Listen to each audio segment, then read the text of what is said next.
Hello, it's Nicholas. How are you? This is a real background, by the way. It's not a fake one because it kind of looks that way. But I'm somewhere in the southern hemisphere while I make this video. Hey, how are you guys out there? Where I'm at, it's the 20th of January. It could be Sunday there where you are, the 19th. I'm going to talk about some of the transits this week, but I'm actually going to start off with talking about Saturn Venus conjunction that happened yesterday for many of you. And it's the first of three Saturn Venus conjunctions that are going to happen here all the way to April. I think it's important for me to talk about this. It's been on my mind all week. Venus and Saturn in Pisces. Usually, when these two get together, there's a reality check with Saturn. That's what Saturn does. Saturn comes to define or redefine. In this case, it's going to be a redefinition process because of three separate times that these two planets get together. And for those who are Pisces or Pisces rising or have Venus in Pisces, this is a fundamental transit for you. And I think in one way sums up the last several years of the Saturn in Pisces transit.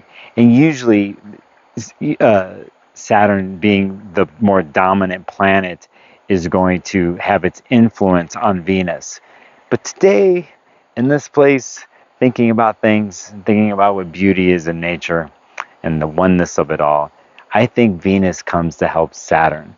And what I mean by this, for those of you who've been affected by a Saturn in Pisces transit, whether it's your first Saturn return, your second one, I think Venus comes to bring a message and solidify something with Saturn. So they both work together. That's the outlook I'm having. It can be a difficult transit for some, but if you think about this year with the slow ending of Saturn in Pisces that's happening, the slow ending of Neptune in Pisces, that we go in and out of it, ending and beginning, and then 2026, finally, these two planets, Saturn and Neptune, will be out of Pisces, right?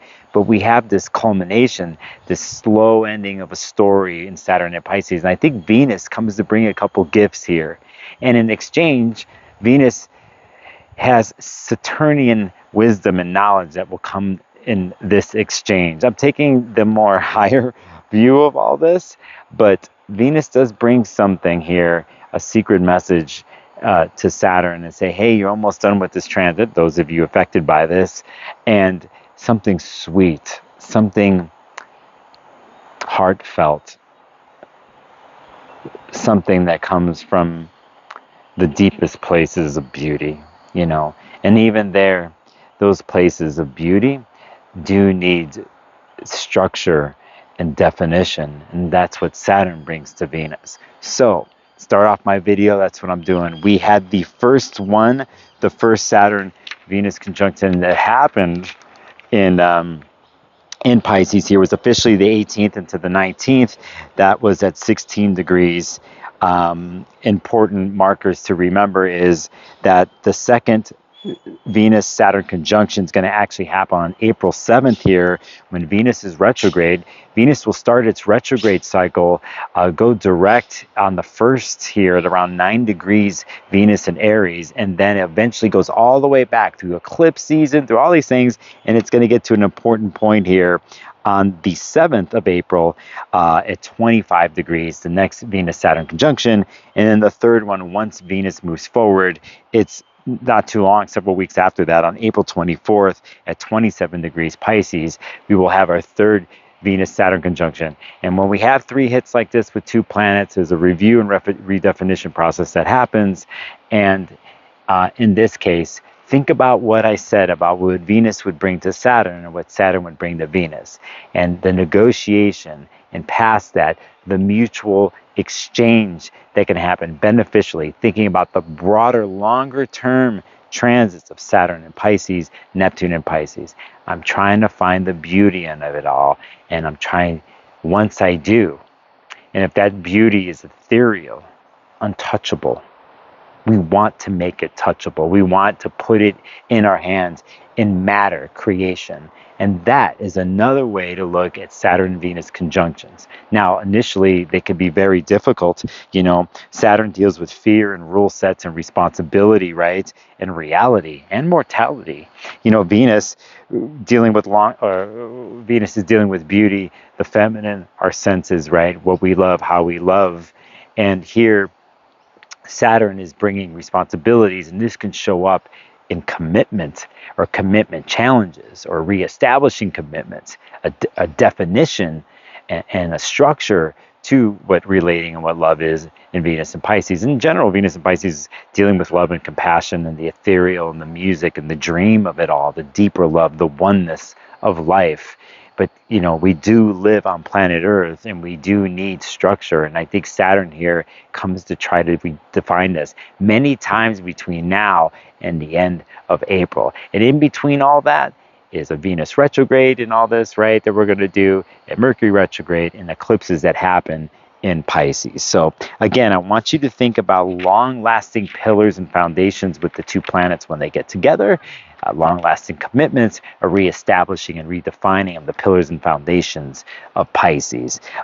Before I get to the transits of the week, I want to stick to this because I wrote some scenarios when I was on the plane, and then some the other day because I'm traveling here, and I could say, like, I wrote scenarios. I said Venus could feel stifled in her expression with Saturn being there and conjuncting it, stifled in the way she wants to profess the love to the world within oneself.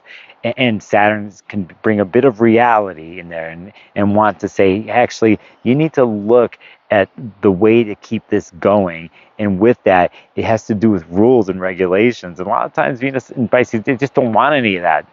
They're running away from the rules and regulations. It's about something else, about the freeness and the oneness of love and compassion, and how we do that through art and through creativity. But you know, art and creativity, many times for those of you who create, know that you need the new rules, the tools that you use to create, right? And so, you know, this is a good chance to reestablish those tools in the Pisces part of your chart, or if you're a Pisces person or Venus and Pisces. I said Venus and Pisces may feel stagnant in expression of compassion and creativity, a fear, Saturn, of that expression, or feeling like it can't do that. It's restricted by some narrative, a person, a structure, a government, a mentor, a teacher. It can happen in many different ways. And I was talking about depressive matters too. Saturn being on Venus could be depressive, and aloneness, tears.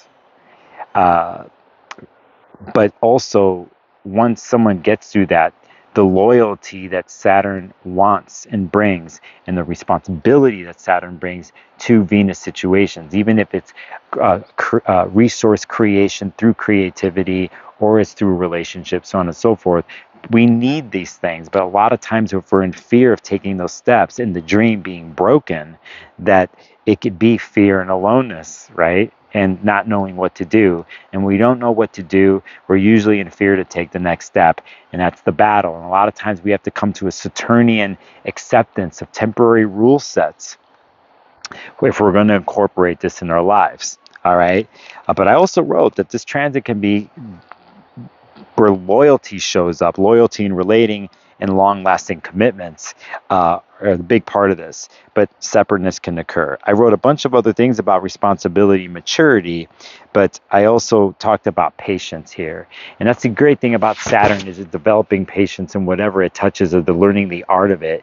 And that's the thing I want you to think about here in all this, because even though with Saturnian situations, it can seem difficult and challenging, but if we think about the art and form of things and how we need form and structure and steps or mantras in our creativity and art, in our expression of love. And so we need a vessel.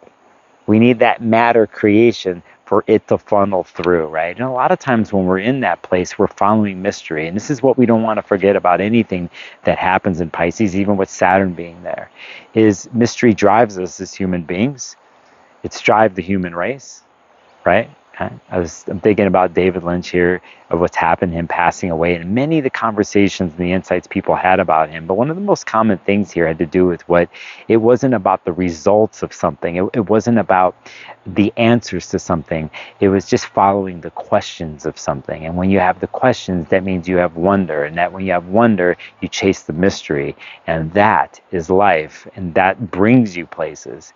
And a lot of times we need tools and vessels and structure and stuff to help us along the way. So you can look at the Saturn-Venus situation like this here within the next several months.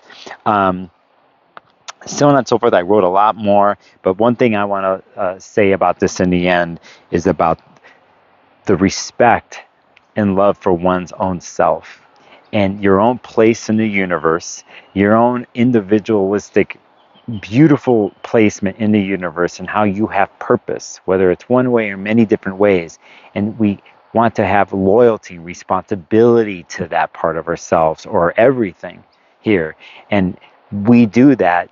We know what that is 100%. We know that definition. And if we're walking into mystery, if we're walking into questions and of wonder, we do have things that we stand upon that carry us through, right? So remember that, like the loyalty to yourself, the responsibility to oneself.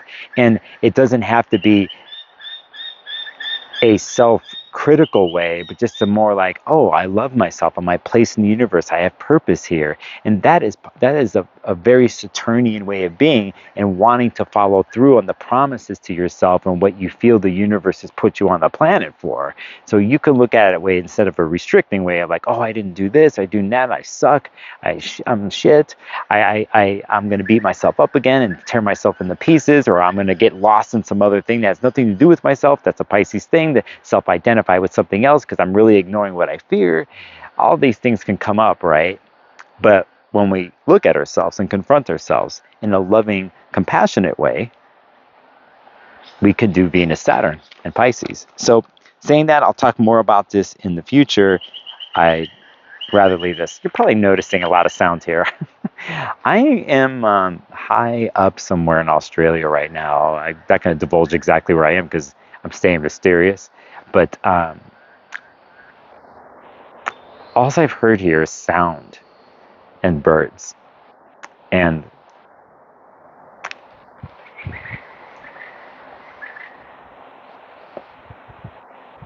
the songs of things.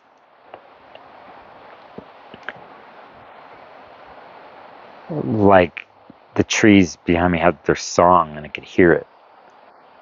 And all these different wild, crazy birds in this country, which is incredibly beautiful, hearing their songs and their calls. And the constant hum of insects.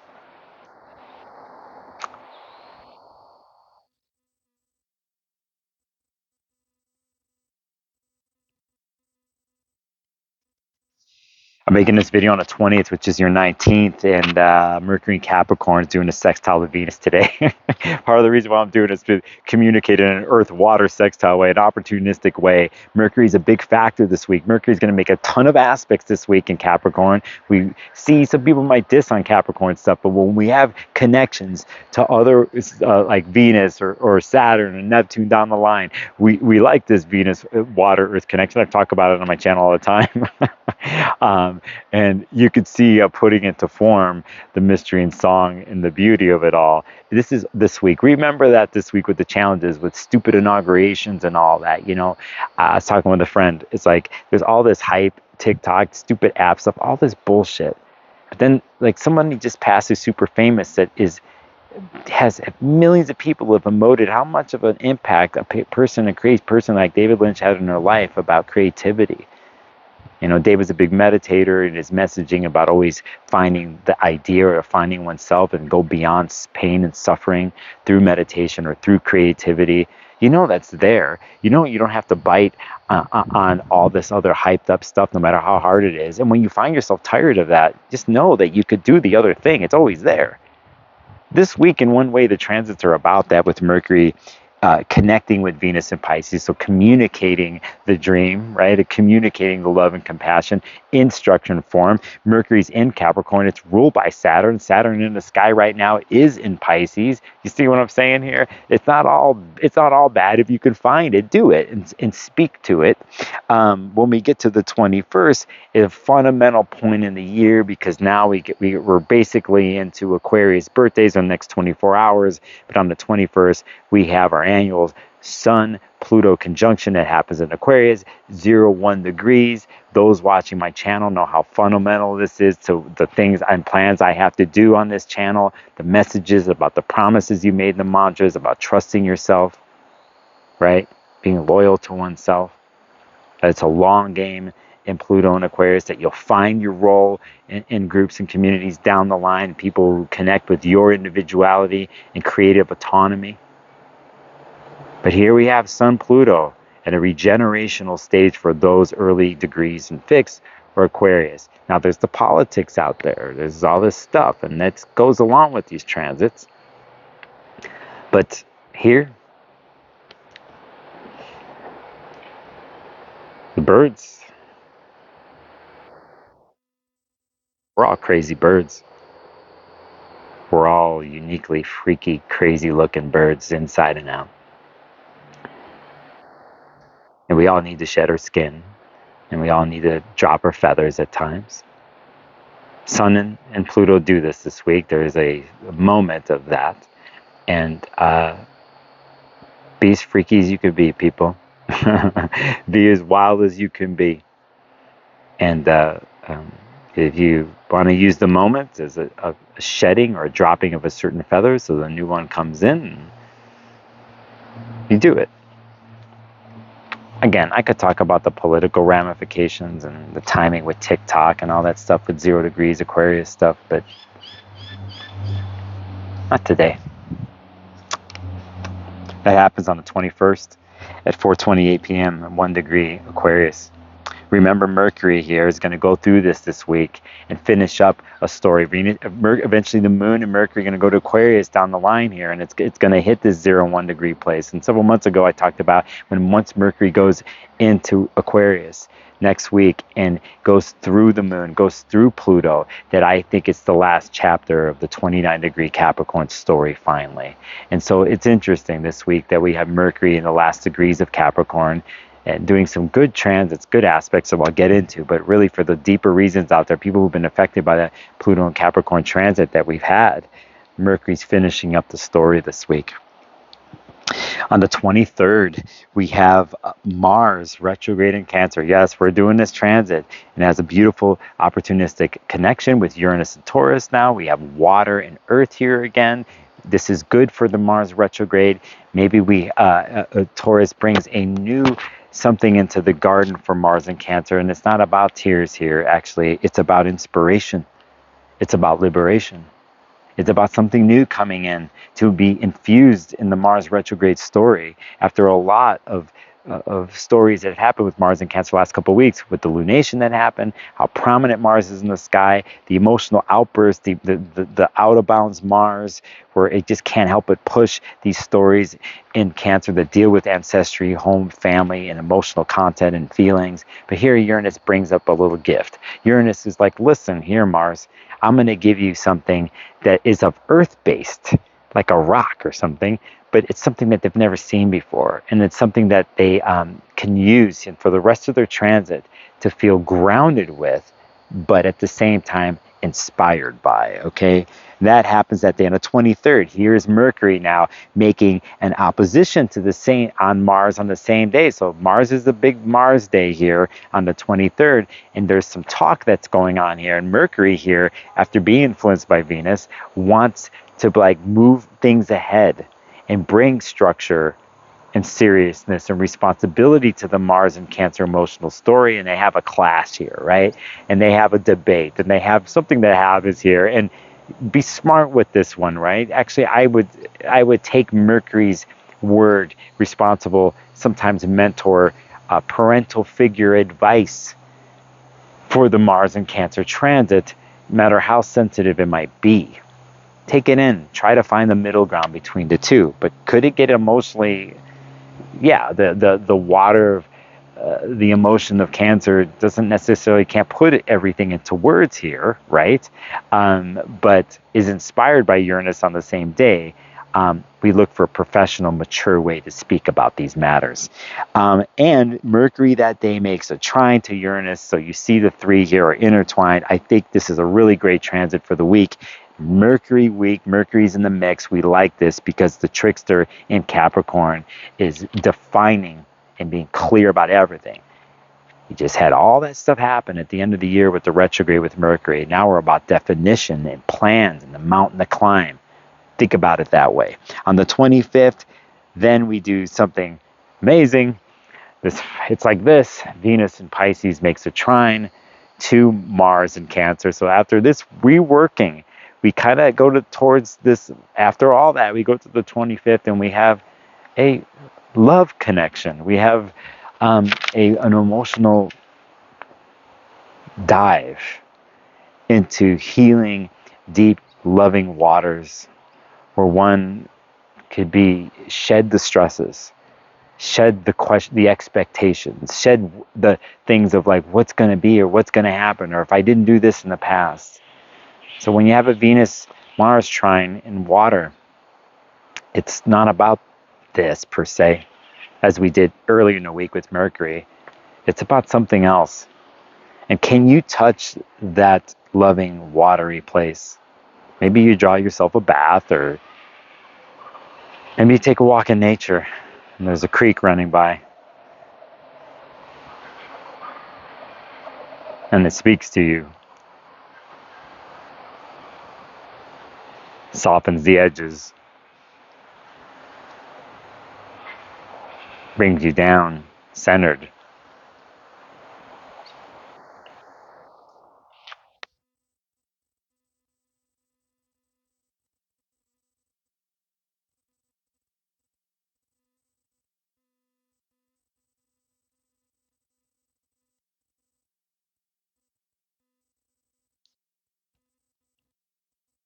On the 26th, Mercury is in the game again with a beautiful sextile to Pisces. So a lot of earth, water this week. Yeah, it's poetic. We're ending the week poetically here with Mercury and Capricorn connecting at 27 degrees, Neptune in Pisces. Venus then makes its sextile to Uranus in Taurus, right? And then Mercury is going to connect with the North Node in Pisces. We end romantically and dream-like. Listen, people, regardless of what happens in the world, it's happening right now. This is a good week. This is a good week to concoct the love potion, and not just in relationships, in general. And this is a good week to get inspired creatively. And you have a Mercury and an Earth sign that can put form to all this, right? Use this week to do that. Okay, I who cares about the other stuff? I know if you're deeply affected by it, I don't blame you, but take the time, do this, okay? Because this will pay off in the end when we get in the eclipse season.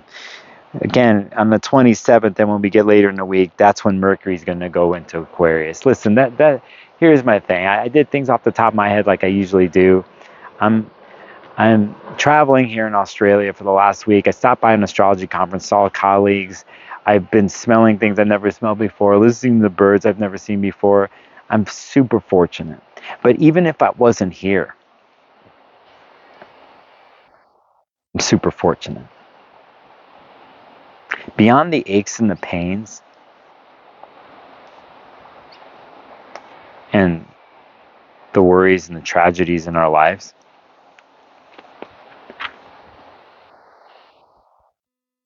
no matter how cynical I can be on my channel, or how you might be, I'm going to double down. I'm going to put all my chips in one place. Guess what that place is? Listen to what that place is. And while we go further in a year and we go into eclipse season and where this world's going into, no matter where you are,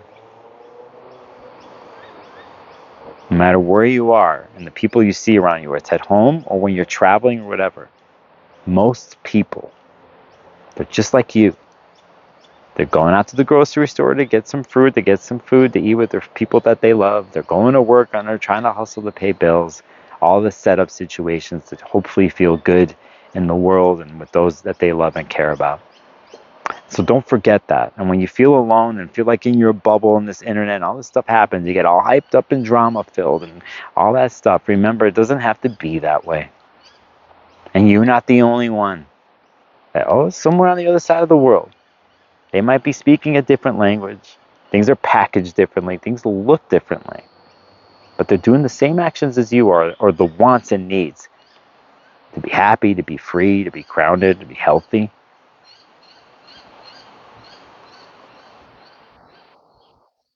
Which means we're all connected by common things, right? Anyway, that's my message this week. I hope all is well. My schedule opens up in February for readings. There's so much more to say for eclipse season. All you Pisces people, Pisces rising, whatever, you're the people I want to talk to. The Virgos, I want to talk to them too. I think you're fundamental signs this year that you have to deal with stuff for yourself. But the weirdest of things that you're actually the guides for everybody else. Okay, so if you're interested in reading, go to my website, Sparkles of Gold. You go look in the copy here. I'm going to appreciate you, all of you, for listening.